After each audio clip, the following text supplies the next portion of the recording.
Well, hello, that's me again. Today is March 6, 2025. It's Thursday, and my gosh, let me start with some things which probably will go over your head and as not that important. But I want to start with that because obviously, when you look attentively at what is happening in Europe, you can see yourself that there is not a normal mental state. We know the economic catastrophe is partially already there, but let's kind of go over what Mr. Macron, or as Russians call him, Macron, stated, and what was the reaction of Russians, and then we'll go from there. And this is kind of against the background of the news which we have constantly flowing out of the White House and Washington, D.C. And the question here is this. Mr. Macron, if you go to Tolstoy, and you read about In War and Peace, who those people are, I can show you, this is what you can read it yourself, who they are. But so Mr. Macron, during his address to nation on Wednesday, labeled Russia as threat to France and Europe, and announced that he was considering expanding Paris nuclear deterrent to cover other UN member states. He instead insisted that bloc needs to strengthen its independence, those blah blah blah blah blah blah, support to Zelensky. And so this dude, he changes his position 180 or 360 degrees per Annalena Baerbock daily. He wants to deploy a French clownish army to Ukraine. Then he doesn't want to. Then he wants again. Then now he, as you can see yourself, he wants to extend the nuclear deterrent of France over Europe. And so he insisted that, France needs to support Zelensky. And Mr. Lavrov, when asked to comment on Macron's statement by journalists on Thursday, he mentioned Hitler and Napoleon, describing them as the French president's predecessors who also wanted to fight Russia. The two European dictators sent their armies into Russia in 1812 and 1941, respectively, but they ended up suffering Russian defeat. And he said that, the only difference that Hitler and Napoleon said directly, we must conquer Russia, we must defeat Russia. And he, Macron, apparently wants the same thing, but for some reason says that we must fight Russia so that it does not defeat France, that Russia is creating a threat to France and Europe. So yeah, Mr. Lavrov is correct, and we are talking about clearly chihuahuas. And here let me explain to you what France is in terms of its economic so-called might, and in terms of its military. For starters, let's go with the deterrent. And I want to stress here, I deliberately put here the data from the Times magazine, not magazine, the Times, London Times. They put out these graphics, okay? And I understand they are butthurt in London, and as any media in Western world, establishment media, they're trash. They're human horse working there, and those people have no integrity, knowledge, or anything. So, but still, this is very, very indicative of their first mood. And here is the issue which Times posted, so to speak, when comparing the nuclear arsenals. As you can see yourself, here it is, the nuclear arsenal. So they talk about the United States, Russia, and of course UK and France. So I can tell you immediately, whatever is written or posted in the right lower corner, to the middle of the graphics about Russia, it's all, I don't know who those people are who were compiling this list, because it absolutely does not reflect the technical capability of Russian deterrent. But here we have these guys. So United Kingdom has 225 nuclear warheads deployed from sea on 4 Vanguard-class submarines. Let me explain what Vanguard-class submarines are doing. Most of them cannot go to sea, and that one which goes to sea, it actually carries between 2 to 4 missiles in their otherwise 16 shafts, the missile shafts on board, and those missiles are Trident 2D5, and United Kingdom cannot launch them without consent of the United States. France, 290 nuclear warheads deployed from sea and air.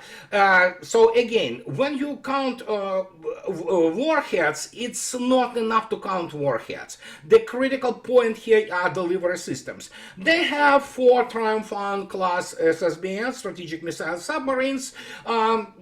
Probably each moment you can have between 1 and 2, most likely 1, but who knows, sometimes they can go the like intermittent basically goes to sea, and so they have those submarines. It's indigenous French nuclear deterrent. They do carry their own 16 strategic or sea-launched ballistic missiles, but that's about it.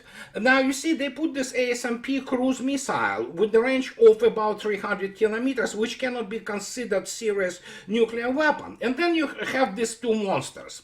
As you can see yourself, United States and Russia, they reduced their per previous START treaties the number of the warheads to 770, and they have, by different estimates, United States has around 2,000 and Russia has more than 2,500 warheads in the storage. So when you look attentively at, for example, what they talk about Russia, well, as I already stated, this is compiled by British, and British don't have their own delivery systems. And delivery systems range from the intercontinental strategic ballistic missiles to, well, the whole plethora of their hypersonic weapons, some of them of the ranges of 1,500 and 2,500 kilometers, but capable of carrying their, all those nuclear warheads. And of course, those people, for example, as you can see yourself, they say that there are 5 Barrier subclass submarines. I mean, there is problem with counting. You know what?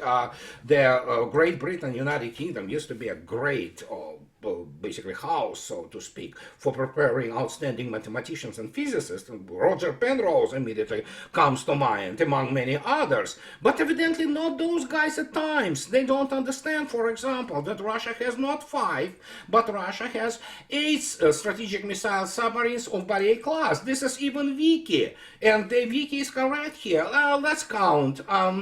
1, 2, 3, 4, 5, 6, 7, 8. Yeah, Knyaz Pozharsky is also being transferred to the fleet. And so we have another 2 coming pretty soon. And what can I say? There is something with the counting there. And then, of course, when you begin to look attentively at other capabilities of Russia, which, of course, involve, as I already stated, all kinds of delivery systems, and obviously capable of being conventional and nuclear, depending on the combat tasks. France is puny. I mean, it's not even serious. So, but yeah, this is Mr. Macron. He's threatening Russia, and he thinks that he is absolutely irresistible because he is such a, just shiny example of democracy. Of course, France is also becoming totalitarian state, and this is where the Europe is going. But we have now some people of, honor and integrity. As I already stated, not all French people are bad. There are people of honor and integrity who understand the real place of France, which is not even in the top 10 realistically. And if not for the nuclear deterrent, they are pathetic military. It's laughable actually what they are, and their military-industrial complex is also laughable. And here we have, for example, at French General Fougère, speaking to the radio and TV on France just a couple days ago. He said that we cannot conduct any kind of the conflict of the just normal intensity because France has no means for that. She has no resources, but here we have, and he says it's humiliation, and nothing they can do about it. And that's the other issue, which I constantly stress, that Europe doesn't have resources to engage, as Mr. Tusk of Poland says, oh yeah, we have to go into the arms race. Well, good luck for Poland going to the, arms race with Russia. Russians say we're not participating because we are just, leading you by at least 2 generations of the weapons. And but here we are. And this General Faucher says that it is absolutely humiliating. And if you read attentively the comments to this video, there are very many French people who say, yeah, he's right. It's absolutely, idiotic from Mr. Macron threatening to Russia, or threatening Russia, because in the end it's going to end up bad for France. If it continues to play this idiotic game of pretending that they mean something. They don't. As I already stated many times, I will repeat again, remove obviously outstanding Airbus from France, from Toulouse, and what have you, other facilities which are still on the territory of France. Remove, for example, the shipyard at Saint-Nazaire, and those things which build, so to speak, French Navy. France has nothing really. And yeah, they say, oh yeah, Renault, the Peugeot, and C3ISR. Oh, okay, yeah, sure, just regular, French-made automobiles. Many countries produce automobiles. Look at the number of cars which are produced by United States or China. France doesn't even register practically there. And when you look attentively at France economy, you know what? Bernard Arnault. This is the largest company in France. You know what this company is. It produces, make no mistakes, I love French perfumes and colognes. These are the best in the world. Well, some American really good too. But yeah, that's what he is, supervising or owns as his company. They produce all this overpriced champagnes. You have this overpriced crap like Louis Vuitton for the, poor people, really. All those, shiny luxury brands are primarily for poor people to pretend that they are rich. That's what you have, and this is the largest company in France. And when you look at this, and they cannot produce decent tank, they say, oh yeah, Leclerc, we're not sending it there. Well, why don't you send it there and see what's going to happen with your always, proclamations and the claims about the best weapon in the world? Germans already learned their lesson, I think. Not that I have any hopes on that, or don't I hold my breath on that, no. But yeah, you saw yourself what happened with the Abrams, you saw what happened with Leopards and things of this nature. So yeah, sure, they sent Mirage. Yeah, they still to pretend that they matter. They don't. France, UK, Germany, they do not matter in the larger geopolitical framework, which is actually being built as I speak. Well, it's largely already built. And the fact that the United States begins to disengage. If you go and listen to Mr. Yesterday on Fox, Mr. Marco Rubio, when he was talking about the whole situation with Russia and special military operation and Ukraine, whatever is left of Ukraine, he finally admitted it is the war between United States and Russia. United States fights by proxy, and in this particular case, it fights not just by proxy, it fights hiding behind the backs of Ukrainian cannon fodder. And well, obviously NATO goes there without, without special mentioning. It goes without saying that they are there. And so suddenly Marco Rubio says this yesterday. And he correctly stated that it has to stop. But it will stop only on Russia's conditions. And special military operation continues. And if you take a look attentively at what is happening right now, we can take a look at losses today. As you can see yourself, yeah, you see the slaughter of Ukrainian cannon fodder continues. There were some already spotted 18-year-olds in Sudzha area in Kursk Oblast by Russian Marines.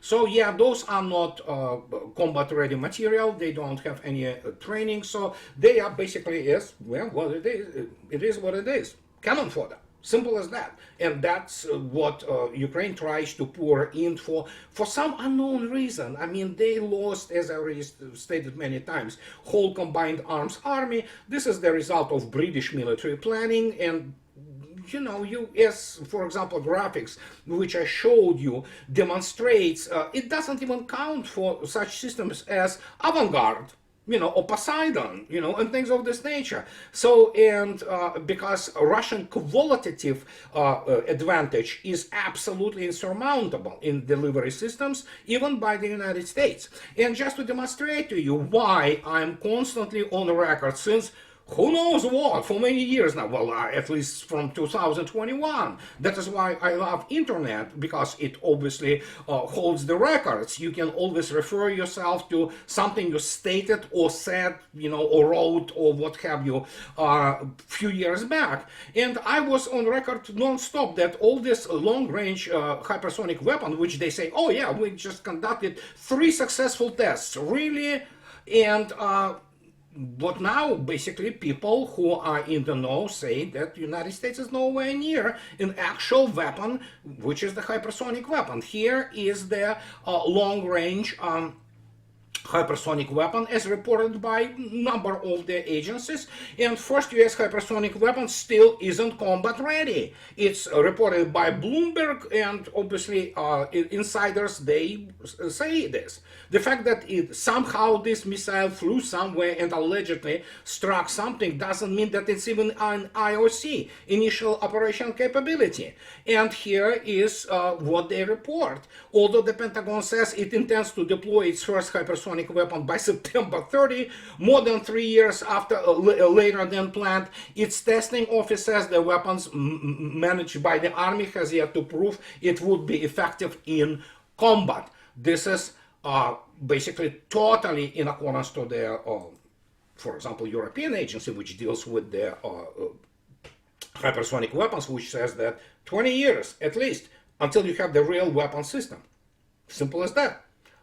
By that time, we don't know what Russians will have, actually, and we can only, you know, surmise or assume or, well, fantasize for that matter, because obviously the air defense system and anti-missile system, the way they developed in Russia, it's absolutely breakneck pace, and it is really advanced already now. But what is going to be then, apart from the fact that Russians already deploying second generation of the hypersonic weapons? And here's the reality. And then this is the part which actually factors into the logic of circumstances for the United States in terms of the special military operation. And as many people say, oh yeah, you know, Trump is becoming Putin. No, he is not. And Russia remains the existential enemy for the United States. It's just that the United States simply has no resources to control and contain Russia. And as the result, we see Mr. Trump and his administration doing all they can to disengage United States, because it is all about saving face. And here we have this basically the news which broke like 2 days ago. We have this Daily Mail. Oh yeah, Washington bans Britain from sharing any US military intelligence with Ukraine.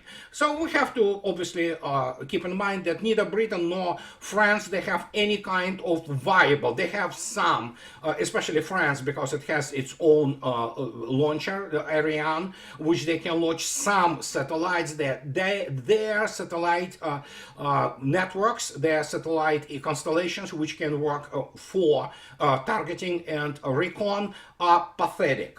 They are nowhere near Russian, let alone American satellite constellations. And so now we have Mr. Ratcliffe, who continues to, insist, and many people report on that U.S.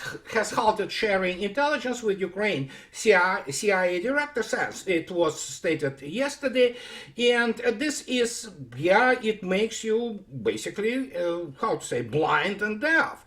because Ukraine has no any viable means of the satellite recon, and it's a whole other story, guys, about this satellite and recon and the targeting, because obviously it requires a pretty specific technical explanation of things like sensor fusion and things of this nature. But however, Mr. Ratcliffe continues that and they have to say, I guess, we'll work shoulder to shoulder with Ukraine as we have to push back on the aggression that's there, Ratcliffe said.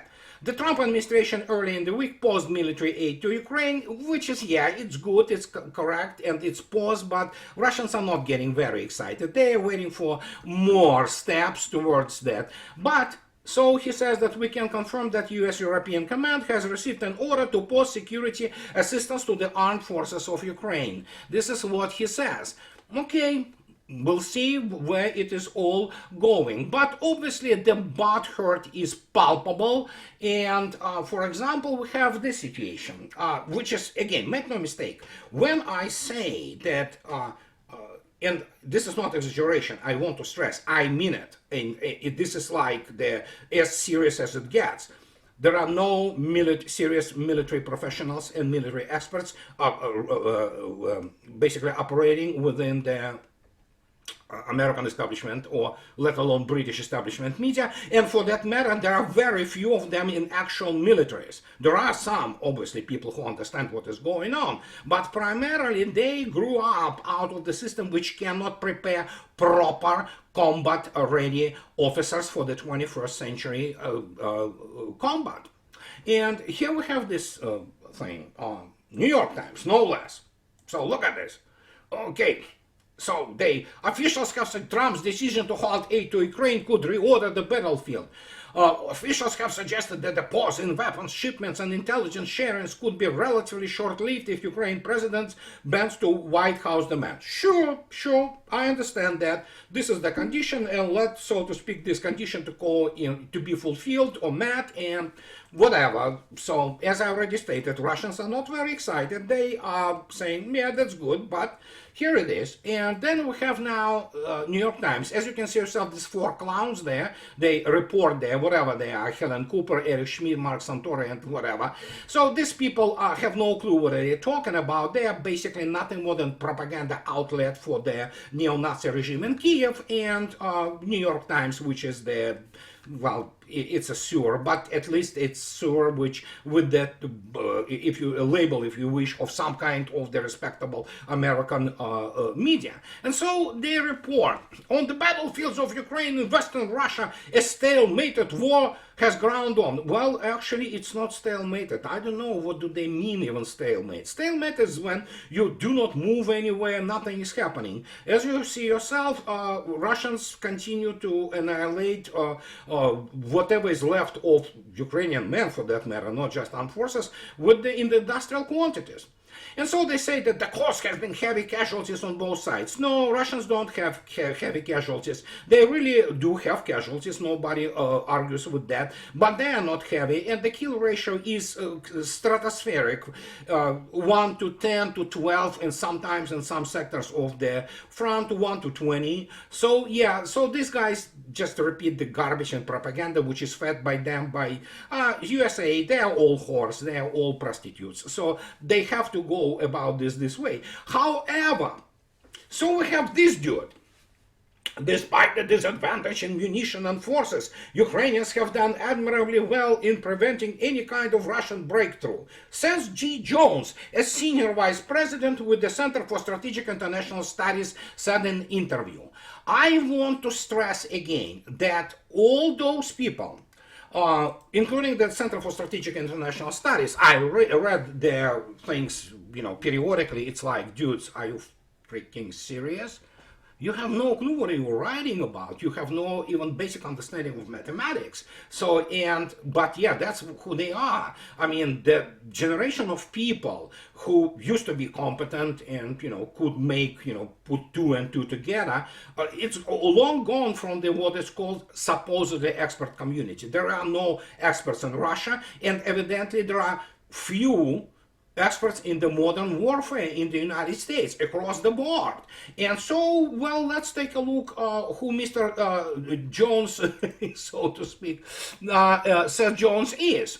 And if you take a look attentively at his, oh my gosh, credentials, you know, these are PhD morons. Look at this guy. Seth Jones is president of Defense and Security Department and Harold Brown chair at the Center for Strategic International Studies. He focuses on defense strategy, military operations. Here comes my, okay, force posture and irregular warfare. Okay, so if you take a look at him, he also teaches at Johns Hopkins University School of Advanced International Studies, precisely the reason why United States is in this conundrum and essentially loses all of its wars, and the Center for Homeland Defense and Security at the U.S. Naval Postgraduate School. U.S. Naval Postgraduate School is a respectable international institution which prepares people, especially in the tactical, operational, and technological direction, so to speak, across the board, across the world. You know, the people from Turkey, from Philippines, from Japan, from Malaysia, whoever, they study there as the international students, and they write a serious tactical and operational, especially operational works, you know, thesis for master's degrees or even PhDs. And obviously, late Captain, great American tactical and operational mind, Mr. Wayne Hughes, taught there. So it's a great school, make no mistake. The problem is, as once you go into all kind of this advanced international studies and homeland defense and security, you begin to run into people like this Seth Jones. Let's take a look at this guy who was, oh yeah, was special forces somehow, what have you. So here it is. Here's his CV. Well, as you can see yourself, he doesn't have real education. So his doctor of philosophy, Mencken, remember, morons with PhDs, in pseudo-political science and government. In other words, despite the fact that he graduated from U.S. Naval War College, which is basically, well, 8 months or probably even less, listening to all kinds of military history by such people as Sarah Payne, who also doesn't understand the first thing about modern war. So here's the guy. He's an amateur. He doesn't know anything really about the real modern war, and so he, you know, just wax political and offers his amateurish opinion on this matter. But yeah, this is what it is. We live in the world of the credentialed amateurs. And this is what is happening right now, and that is why the only thing they know is PR. The same as Trump administration is doing now, but Trump administration does this PR, doing this cover of the disengagement maneuver for a reason, because they do understand in what state the United States is now, which is, I mean, sad. My heart bleeds looking at what has been done throughout, essentially starting from the 9/11, albeit it started already at Clinton administration, what has been done to the country, which has been essentially bankrupted, lost all of its wars, its military is essentially impotent in the face of the modern warfare, and so you have these people, they created this echo chamber, which essentially almost doomed the United States. Let's give Mr. Trump some time and see what he can do in avoiding the catastrophe of the absolutely debilitating national debt and the gigantic sums of money which you need to service it. Because otherwise, United States rating will be reduced to, as it is reduced for France, which is negative. These are the guys, you know, even by those, you know, engaged and biased economic agencies, which say that France has the negative credit rating. So United States is there, essentially. It's just not announced, at least not for now. And that's where it is all going. And that is why it is important to understand that much of this white noise by all kinds of the credentialed idiots and some desperate so-called statesmen like Macron and, you know, what have you, are made. Those statements are made to cover up a catastrophe to which combined West has essentially arrived, as we can talk about that this way. So, and the issue of turning off for now this ISR, which is Intelligence, Surveillance, and Reconnaissance Complex, to Ukraine, Russians do not necessarily even believe that it's gonna happen. But as I already stated before, and I will continue to, it's a famous slogan on the War College of the Military Communications War College in Russia. It used to be named after Mr. Budyonny for some reason. It's a 2-year high-level school for officers already, and it was the loss of the communications. Of the communication is the loss of the command and control. And right now we're looking at C3ISR, if it is true, which is of course command control and communications. I take out computers out of this C4 because everybody has computers, but it's just another story altogether. And ISR, which is Intelligence, Surveillance, Reconnaissance. You cannot run the modern army without it. And the only reason United States was able to support it with Ukraine is because, yeah, it was the best proxy United States ever had. And that proxy is demolished, and actually Russians are already in the operational space. But Mr. Jones doesn't even understand what is this all about, and if he thinks that moderately well or whatever the armed forces of Ukraine did, I have news for him. And I understand they don't teach the proper mathematics in the pseudo-political science courses, that actually we're looking at, by different estimates, more than 1.2 million killed in Ukraine and more than 2 million maimed and wounded and what have you. If Mr. Jones thinks that this is how the wars are fought, I have a bridge to sell to him, as well to this whole group of the Center for the Strategic and International Studies. These guys continue to operate on GIGO, garbage in, garbage out, and they will continue to operate like this, because their only task in this life is to pretend that United States is this, just absolutely omnipotent power. It is not. It never was, actually. It's still a superpower, make no mistake. But all this BS about wars and things like that, it is just that, BS. And so in conclusion, I have this news. Mr. Putin signed this executive order today that finally their chief, Alexander Nikitich, is now appointed official, the urgent and full rights ambassador of the Russian Federation in the United States, and the permanent observer of the Russian Federation in the Organization of the American States in Washington. So there you go. So here it is. Russians basically return some kind of the diplomatic normalcy here, and we'll see if those agreement, they called agrément in French, the agreement letters will be accepted by the United States. But now Russians have their ambassador, which is critical. So, and this is what I wanted to tell you guys today. And as always, those who like my channel, please subscribe to my channel. And those who can afford, please support me on Patreon or buy me a coffee too. That will allow me to continue to do what I'm doing. Have a nice rest of your week, guys, and I'll talk to you later. Bye-bye.